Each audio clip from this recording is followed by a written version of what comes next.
Viral sebuah video yang memperlihatkan odong-odong yang dimodifikasi seperti desain kereta cepat yang ditemui di daerah Purwakarta. Sebelumnya, uji coba kereta cepat Jakarta-Bandung diketahui masih terus dilakukan.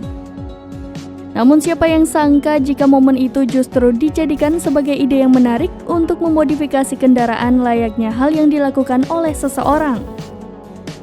Diunggah di akun TikTok @exzng_, video ini tengah viral di media sosial lantaran menampilkan kendaraan layaknya odong-odong namun sudah dimodifikasi seperti desain kereta cepat. Dengan warna dominan putih, pengunggah video mengatakan kendaraan tersebut ditemuinya di Purwakarta.